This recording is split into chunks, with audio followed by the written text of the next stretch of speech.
ನಮಸ್ಕಾರ, ಶುಭ ಸಂಜೆ ಪ್ರೀತಿಯ ವೀಕ್ಷಕರೆಲ್ಲರಿಗೂ ಸಂಕಲ್ಪ ಸುದ್ದಿ ಕಾರ್ಯಕ್ರಮಕ್ಕೆ ಆತ್ಮೀಯ ಸ್ವಾಗತ ಹೇಳ್ತಾ ಇರೋದು ನಾನು Anusha. So first time channel ವೀಕ್ಷಿಸ್ತಿದ್ದೀರಾ ಅಂದರೆ ಇಲ್ಲಿ ನಮ್ಮ ಚಾನಲ್ನ ಸಬ್ಸ್ಕ್ರೈಬ್ ಮಾಡಿ, ನಮ್ಮ ವೀಡಿಯೋಸ್ನ ಲೈಕ್ ಮಾಡಿ.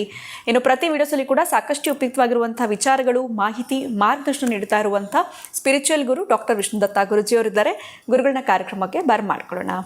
ನಮಸ್ತೆ ಗುರುಗಳೇ, ಕಾರ್ಯಕ್ರಮಕ್ಕೆ ಭಕ್ತಿಯ ಸ್ವಾಗತ. ಇನ್ನು ಗುರುಗಳೇ, ಈಗ ರಾತ್ರಿ ಮಲಗಿದಾಗ ಕೆಲವ್ರಿಗೆ ಡೀಪ್ ಸ್ಲೀಪ್ ಅಂತ ಹೇಳ್ತಾರೆ, ಇನ್ನು ಕೆಲವ್ರಿಗೆ ಒಂದು ಸ್ವಲ್ಪ ನ್ಯಾಪ್ ತೊಗೊಳ್ಳುವಾಗಲೇ ಒಂದಷ್ಟು ಕನಸುಗಳು ಬಂದು ಹೋಗ್ಬಿಡುತ್ತೆ. ಅದು ಬಹುಶಃ ನಾಳೆ ಅಥವಾ ನೆಕ್ಸ್ಟ್ ತಿಂಗಳಲ್ಲಿ ಏನಾಗಬೇಕು ಅಂತಿರುತ್ತೆ ಅದ್ರ ಬಗ್ಗೆ ಥಿಂಕ್ ಮಾಡ್ತಿದ್ರೆ ಅದು ಬಂದಿರುತ್ತೆ. ಆದರೆ ಇನ್ನೂ ಕೆಲವ್ರಿಗೆ ಈ ದೇವಾಲಯದ ಕನಸುಗಳು, ದೇವರ ಕನಸುಗಳು, ಅಲ್ಲಿ ಹೋಗಿರುವಂಥದ್ದು, ಈ ಥರದ್ದೆಲ್ಲ ಬರ್ತಾ ಇರುತ್ತೆ.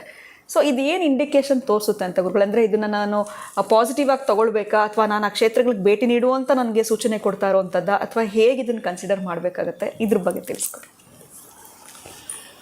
ಓಂ ವಿಶ್ವಸ್ಮೈ ನಮಃ. ಪ್ರೀತಿಯ ಬಂಧುಗಳೇ, ಇದು ಅದ್ಭುತವಾದ ಸೂಚನೆ. ಬಹುಶಃ ಇವರ ಮಕ್ಕಳೇನಾದರೂ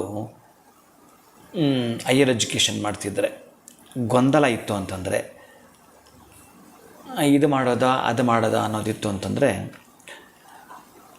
ಆ ಮಕ್ಕಳು ಒಂದು ಪಟ್ಟು ಹಿಡಿದಿದ್ದರೆ ನಾನು ಇದನ್ನೇ ಮಾಡ್ತೀನಿ ಅಂತಂದರೆ, ಈ ದೇವಾಲಯ ಪ್ಲಸ್ ಕಟ್ತಾ ಇರೋವಂಥದ್ದು ಹಾಗೇನಾದರೂ ಬಂತು ಅಂತಂದರೆ,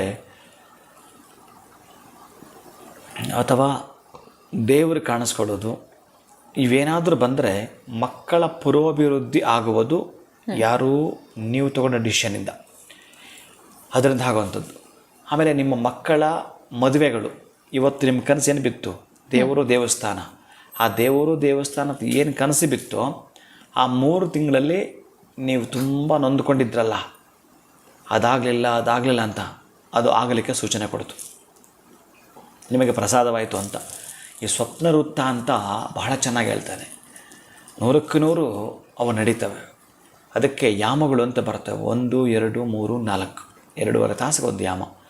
ಈ 3ನೇ ಯಾಮ, 4ನೇ ಯಾಮ ಏನಿದೆಯೋ ಆ 2 ಯಾಮಗಳಲ್ಲಿ ದೇವರು ಬಂದರು, ದೇವಸ್ಥಾನ ಬಂದರು, ಅಥವಾ ಬೇರೆ ಇನ್ನೇನಾದರೂ ವಿಶೇಷವಾಗಿ ನೀವು ಸಂತೋಷವಾಗಿರುವಂಥದ್ದು, ಒಂದು ಹಬ್ಬ ಆಚರಣೆ ಮಾಡೋವಂಥದ್ದು, ನಿಮ್ಮ ತಂದೆ ತಾಯಂದರು, ನಿಮಗೆ ಇನ್ಯಾರಾದರೂ ನಿಮ್ಮನ್ನು ಹಾರಿಸ್ತಕ್ಕಂಥವ್ರು, ಗುರುಗಳು ಯಾರಾದರೂ ನಿಮ್ಮ ಕನಸಲ್ಲಿ ಬರುತ್ತೆ ಅಂತಂದರೆ, ಅಲ್ಲಿಂದ ಆಚೆಗೆ ನೀವು ಕಟ್ಟುತ್ತಾ ಇರ್ತಕ್ಕಂಥ ಕನಸಿತ್ತಲ್ಲ, ಅದು ಮಾಡಬೇಕೋ ಬೇಡ ಅಂತಿದ್ರಲ್ಲ, ಏನು ಮಾಡೋದು, ಇದನ್ನು ಯಾರು ಕೇಳೋದು ಅಂತ ಏನಾದರೂ ಅಂದ್ಕೊಂಡು ಹಾಗೇ ಮಲಗಿದರೆ ದೇವರು ದರ್ಶನವನ್ನು ಕೊಟ್ಟ ಅಂತಂದರೆ, ಯಾವುದೋ ಒಂದು ಕ್ಷೇತ್ರಕ್ಕೆ ನೀವು ಹೋಗಿದ್ದೀನಿ ಅಂತಂದರೆ, ಆ ಕ್ಷೇತ್ರಕ್ಕೆ ಹೋಗಬೇಕು ಅಂತಲ್ಲ, ಹಾಗಂತೇಳಿ ನೀವು ಹೋದ್ರೆ ಏನು ತೊಂದರೆ ಇಲ್ಲ.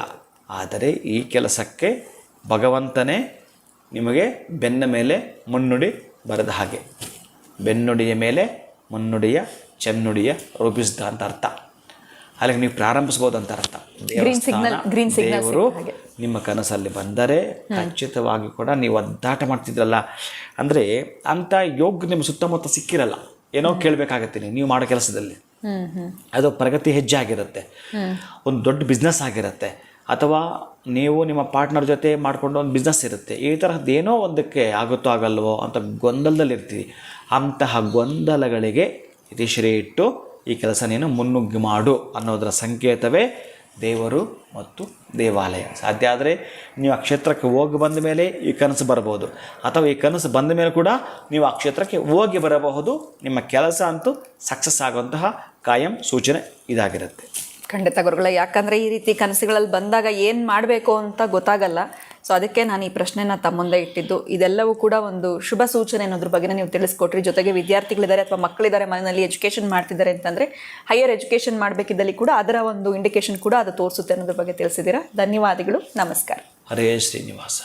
ಇನ್ನು ವಿಡಿಯೋನ ಮುಗಿಸುವಂತಹ ಸಮಯ ಆಗಿದೆ. ನಮಸ್ಕಾರ.